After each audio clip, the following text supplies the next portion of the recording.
uhondo sisempini suka jombo tienda maimwana bophi jambo sihambe nomntwana mandu yenu ndeimwe chete sitha sethu sinye tiwerenge matheme scripture atakapiwa sibadela matheme scripture siwanikezweni.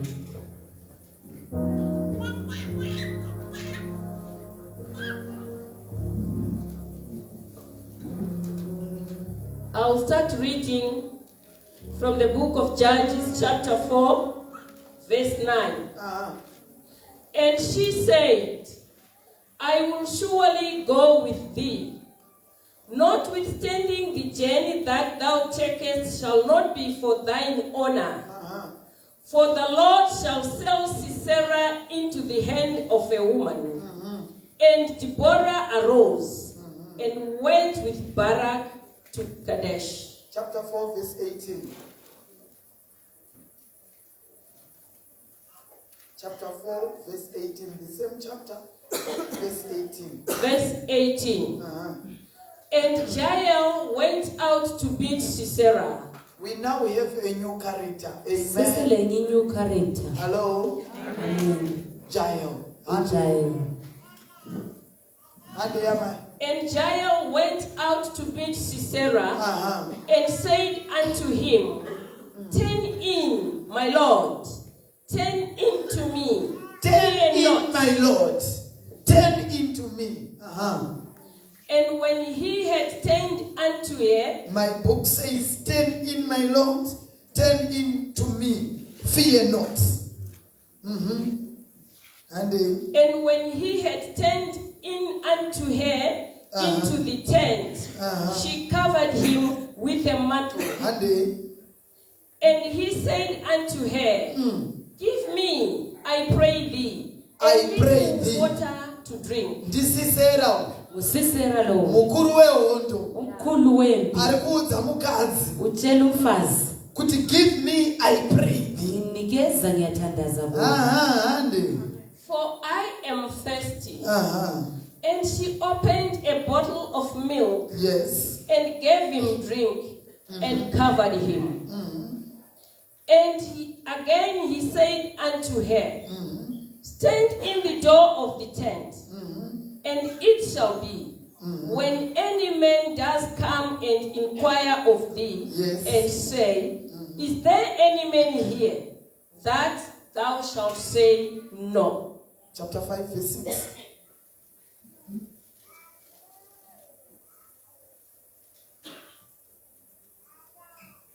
Judges chapter 5, verse 6.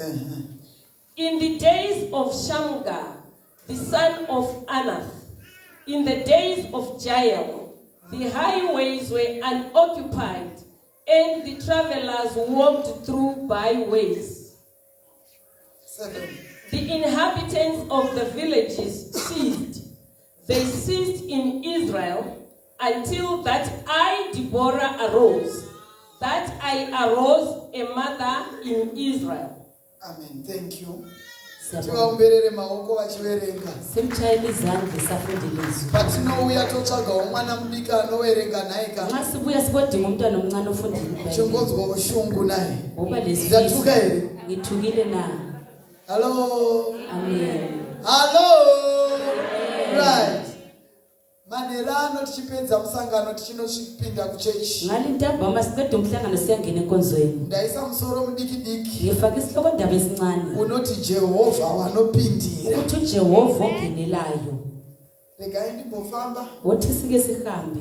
Ndikuona kuti vanhu vari kutambudzika chaizvo nenyaya yedhirezi rangu. Abantu bayasokola ngendaba yesigqoko sami. Vakadzi vanogona kutadza kuti mashoko. Abafazi bengangalizwi ilizwi ngenxa yesigqoko. Tombotangisa chaiko Mwari ukhangela ukuthi uNkulunkulu ekhuluma esithi ukuthi rakambomira sei ayiba sithi njani isigqoko ngiyenzela ukuthi isibone sijwayelane. Yes. Chechi yakanyanya kuita serious. Chechi serious kakhulu. Zviso zvamasoja zvandandiri kuona izvi ndo zvanati zvitsunuke. Bekutambi. Ndangoti muono henyu kuti zvakangonaka futi muimba yaMwari. Kuhle futhi ndinga uNkulunkulu ukuthi ugeze. Kungochena. Nokuchena nje. Asinazodenga. Akuna zulu impela. Andithi Amen. Ndandichishishinzirwa nezviso zvenyu. Bengiyethusela yibuso benu. Yakayakatiparize. Wathi isandla sike sishumayela. Bhayibheli shoko raMwari rabharanzi. Bhayibheli zikaNkulunkulu lithi Mumazuva ashamga.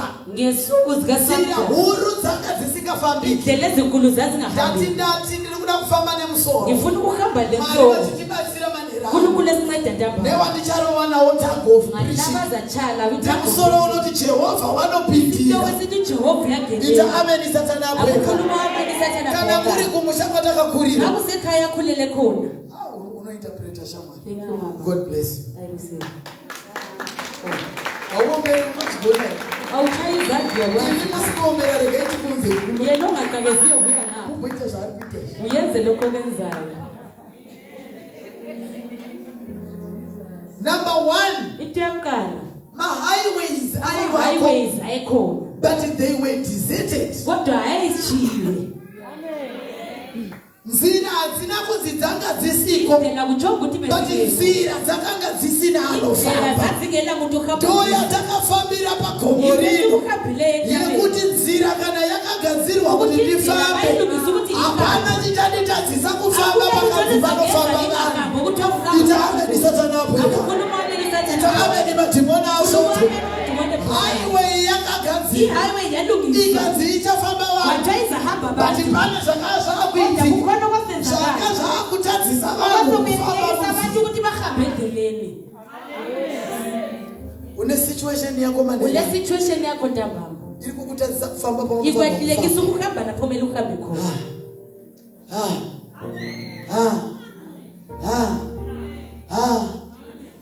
Vanhu ndokutoisa tara, Abantu bafaka ithara. ndokuti ngapafambe nevanhu, Bathi kuhambe ngabantu. but pane muvengi asimuka Kunesithi esiphakemeyo. akufambisa vanhu netunzira Esihambisa abantu twekupota. ngokuzindlela kokujikeleza. Hanzi mazuva ashamgayo, Kuthiwa insuku zikaShamgari. highway yanga isina vanhu, I-highway yangela muntu. but tauya pamuzangano Sibuye emhlanganweni. wekuti highway, Highway. highway, Highway. Famba ne highway. highway, Highway. highway. Highway. Famba ne highway. Pota, pota, Highway. highway. Famba ne highway. Kakupenda pota, Highway. Ndifarire, ndikakumona mona. Highway,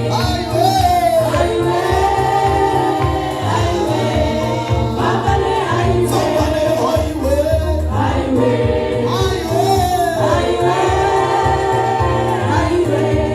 famba ne highway, highway. Because of Shamgar, Ngenxa kaShamgari. nakomanda wehondo Sisera, Nokhomanda wempi uSisera. vanhu vakagadzira nzira kuti ifambe, Abantu balungisa indlela ukuthi but ihambe. vanga vakufamba netunzira Kodwa twekudongo. bazokuzihamba ngendlela Wanikani zasebantu. kune ma-situations muupenyu Kunama-situation bazana nawo. anokufambisa netunzira Akuhambisa twekudongo, ngokwezindlela but zasebantu. ndo atafambira manhero akusangana uchipera kuti ndiri kuzofamba nevana madzinofamba napo, because he is the way maker, miracle worker, promise keeper.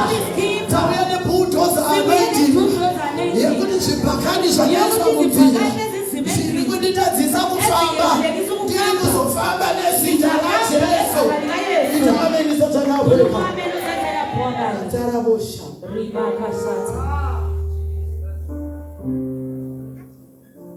I'm a woman. Ngingumfazi. I was meant to be married. Ngalungisa ukuthi ngithathwe. But pane vari kukonzeresa Kunabantu abenza ukuthi kuti ungenzi. ndirege kugara mumba. Ukuthi ngingakwazi ukuhlala endlini. Ita ameni satana abweka. Ngingumfazi. I am a woman. Ngingumfazi. Ndinofanirwa kugara mumba ini. Kumele ngihlale endlini. But imba radongo. Kodwa indlu zokungabantu. Ava vanofanirwa kugara mumba Baba havavo. kumele ehlale endlini akekho. Hatisingotora nguva yenyu saka muti yakayaka. Angeke thatha isikhathi eside lithi yakayela. Kuzorora because selimathunzi sesipindele emakhaya. Sifuna ukuphumula because sifuna ukudzokela kudzimba.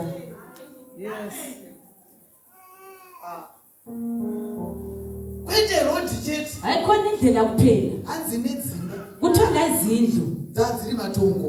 kwakungamanxiwa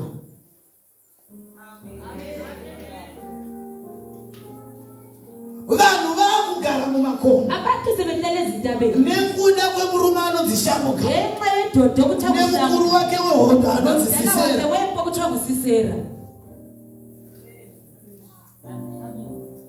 Kuvaka manshoni. ukuyakha imanshoni Wonogara mugomo. susiyahlala entabeni Makambozona kuti zvinoitika kuvanhu. yakubona ukuthi kuyenzakala ebantwini Kuti iwe abangabafazi ndiwe wokuwaka. wena nguwokuyakha Kana yakupera girlfriend row. azokuphela igirlfriend isibuye Unogara mumba masina kuvaka. ifinitalezinangayakha Iwe ndiwe wokutenga motikari. wena nguwokuthenga Kana watenga wonza hauna kusvika kugara motikari.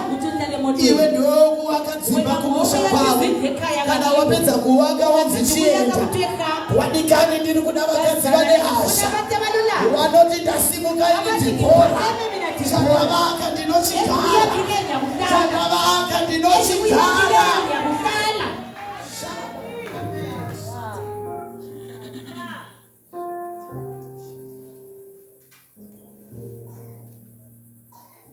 Makambozona kuti kune madhimoni. ndakubona ukuthi kule madimoni Anoti kana warera vana. athi ungawondla abantwana Vakunosvika pakugraduate. ususefika ukugraduate Anotangonzi shuga. khetha itshukela Arthritis. i-arthritis BP. BP Kuti usiye vana vako ukuthi ushiye nakushanda. abantwana sebefuna ukuyasebenza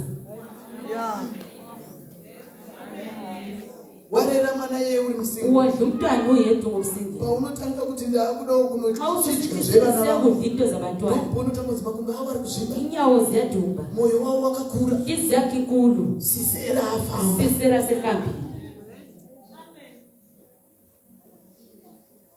Mwana anosara achiona namo. umntwana uyasala esokola Kubvisirwa mari nehama khitshela zisiri mabereko wako zvakaoma. izinto Vamwe mai ezingasobazali vachisara vachinzi ndomai. omunye umama esale kuthiwa Vachitaura sutu yavasina kumbopfekedzwa nemurume. Ndozvatafambira mandiramo. Kuti kana ndine mwana musikana ndichataura maroro ndiri mupenyu. Ndopfeka sutu yemukwasha ndiri mupenyu. Ndiri kudawo vakadzi vane hasha. Kana une chizvaro bata dumbu rako. Kuti mwana wangu mukomana anoora ndiri mupenyu. Tobata muzukuru ndiri mupenyu. Musikana anororwa ndiri mupenyu. Ndokudzwa ndege nemukwasha ndiri mupenyu. Iti vamweni satana abweka.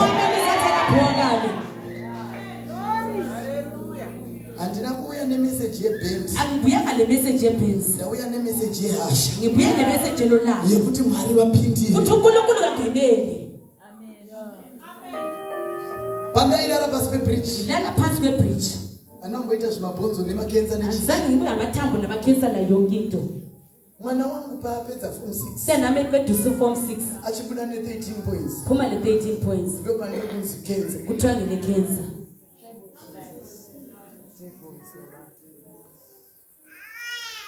You are here.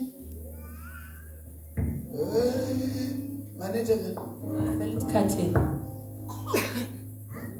ngatipedze itese zvakanaka nje. asiqedelini sonke kanye I worship you.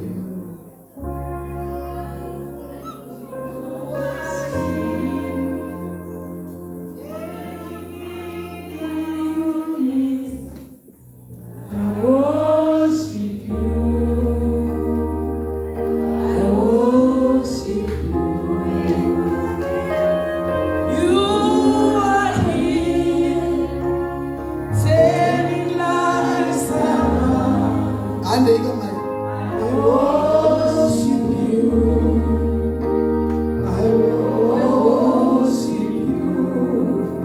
Hey, waymaker, miracle worker, promise keeper, light in the darkness, my God, that is who you are. Vadingani, gadzirana zvakanaka. Anoziva mazwi acho ba. ukuthi okwaziyo abalimi Kwete kuti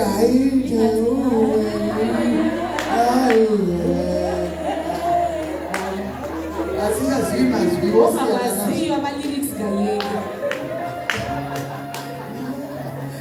Ndatumba here.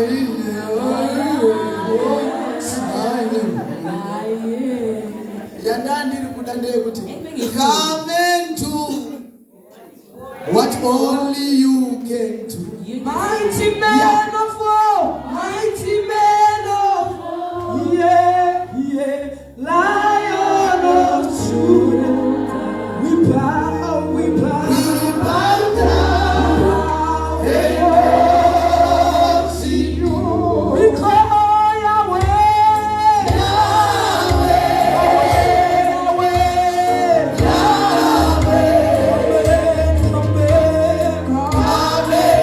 come and do what only you can do. Mighty man of war, mighty man of war, Lion of Judah,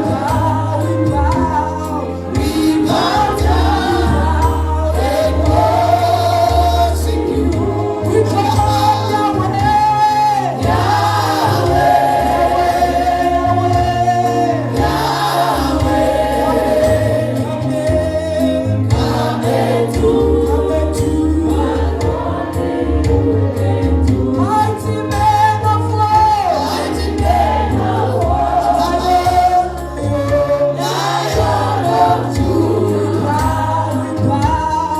we bow down and worship you. Yahweh, Yahweh,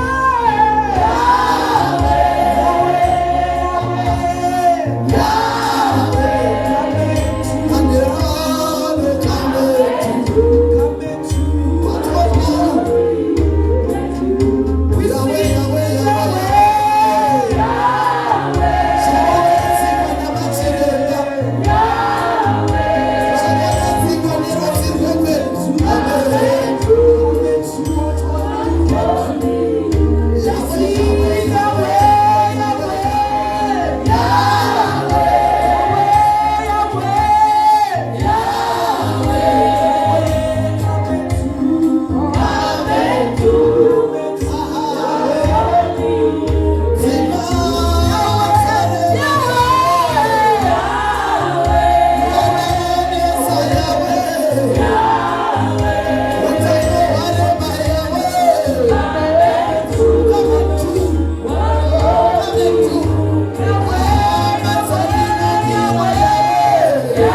come and do what only you can do. Atichani zinoitwa na vanhu, atichani zinotaurwa na vanhu, atichani zinobatwa na vanhu. Takuti Yahweh,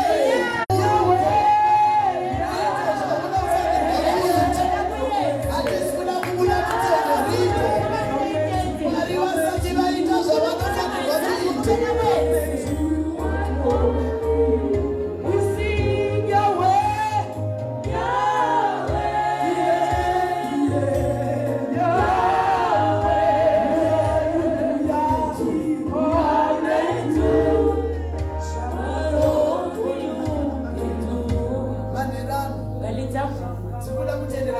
Sifuna ukuvumela umoya wayithi iwo zvavanofanirwa kuita zvisingaitwi navanhu. okungayenzanga abantu Uye kakafambira vanhu. Kuti Lord, come and do what only you. Uite zvinoitwa navanhu. Dava ukasumudzwa navanhu vanokunonedza, ukaitirwa navanhu vanokutonedza,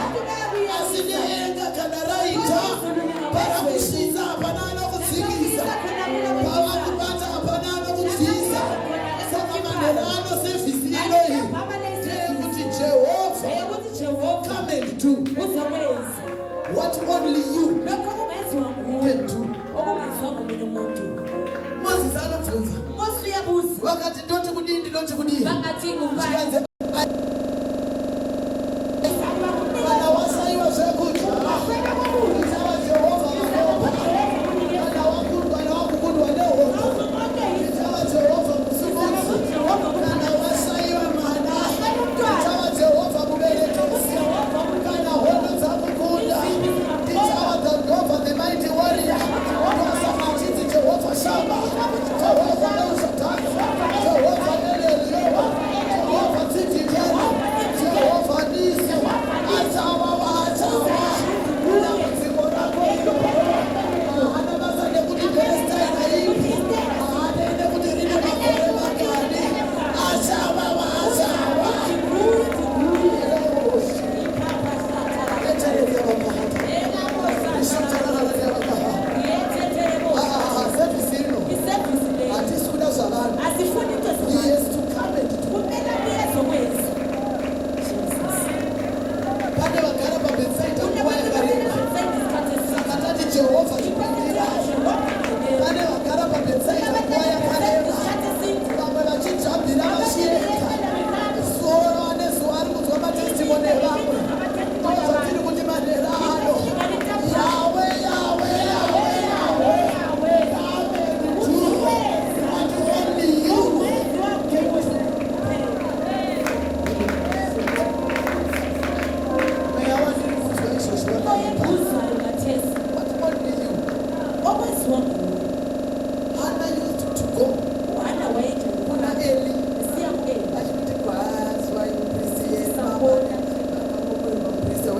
kusvika aona kuti aiwa zvekudarika nepana eri aiwa zvekutaura vhaya aiwa zvekuna Mariya aiwa zvekuna madzibaba aiwa zvekuna madzimai Jose aiwa zvekuotsvuku aiwa akati yawe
But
izobla ayiwanayira kuti ayirisifa Mwari ngavabudise pachena vose vanorongera upenyu hwavo ngavanyadziswe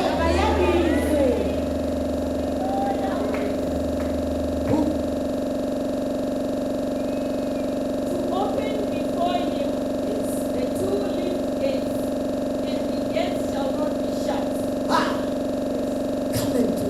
Uzokwenza. kana jehovha wapindira Jehova ngokungena. namba 1 wanotibata ruoko Iyakukani kuti yabhabhisa. ndirege kukumbura Ukuthi ngeke lukhubeke. namba 2 Kwesibili, vaibereka zvakanaka here. ifunde kahle. wotikundisa hondo Abesengqobisa izinto. namba 3 Okwesithathu, wofumura madzisi ose abesesaba anotibukira namakhosi wonke avuka. namba 4 Okwesine, wovhura magedhi akavala akavalwa magedhi avaliweyo.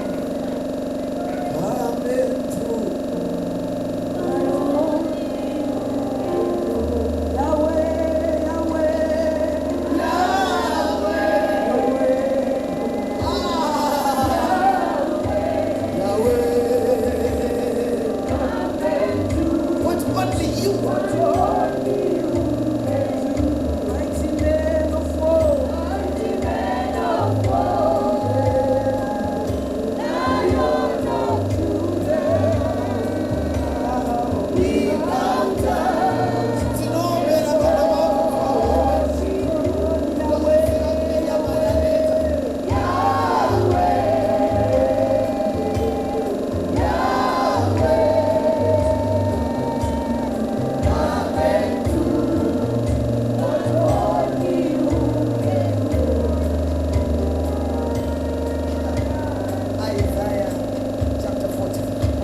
partnership. Wenda naIsaiah chapter 45. We declare possible to go up. I will go before you. Ranguroti and make all the crooked ways straight.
you will all know uzaba kwazi that lonke I am the Lord, ukuthi mina ngikuThixo the God of Israel. uNkulunkulu kaIsrayeli.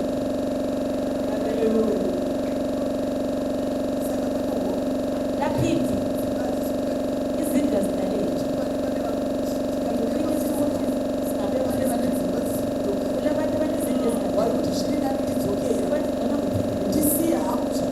ngishile lokhu esibuya yikho kuthiwa ukuthi ngize ngiphakame ke mina.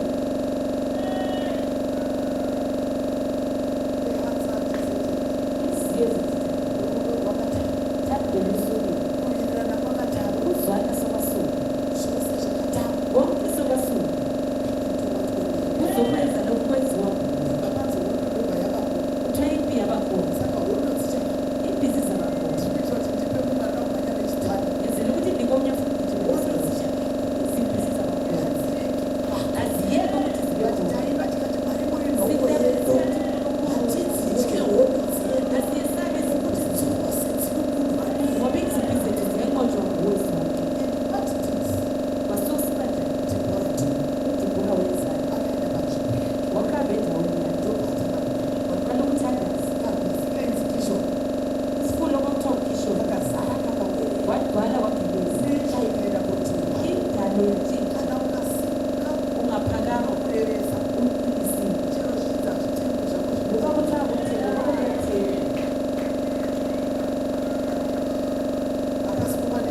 sikho lapho kule ndawo usisele namahathi nezinkola zethu izinto akaburuka wayedla magoro yairibana khona elethembekile ndauya wamalera izile tabuza semuranda wamwari ibeko kaNkulunkulu kuti vanokubukira ukuthi abakuvuyelayo nezvavanoriba nazvo khona zvose abathemba ngakho konke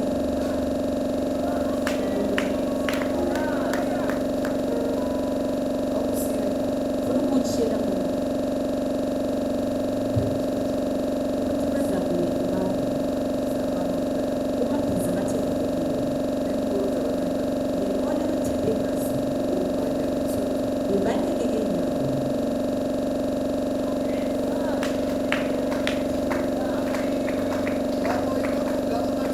abathakathi bakho abajule ukuphikawa abakuthakathi abajule ukuphikawa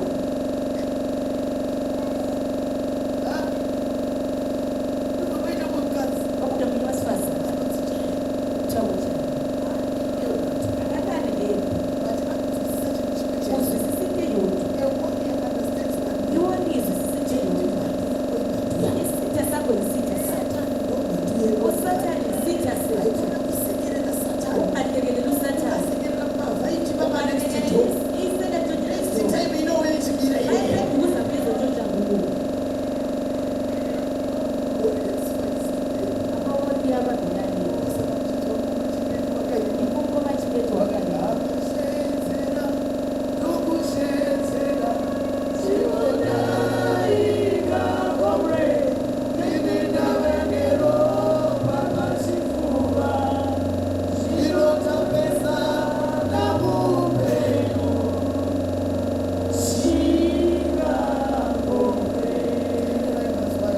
lalilani ubazi lalo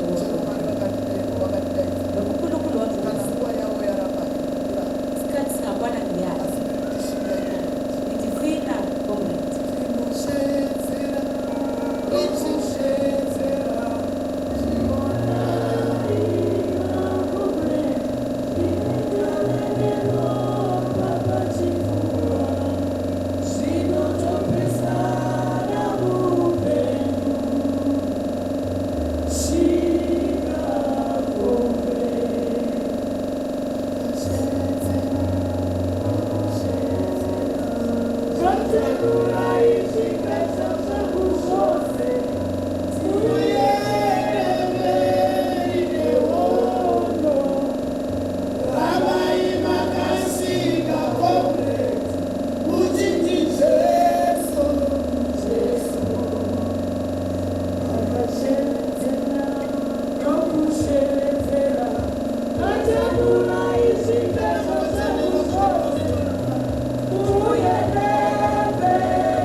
ndokusebenzera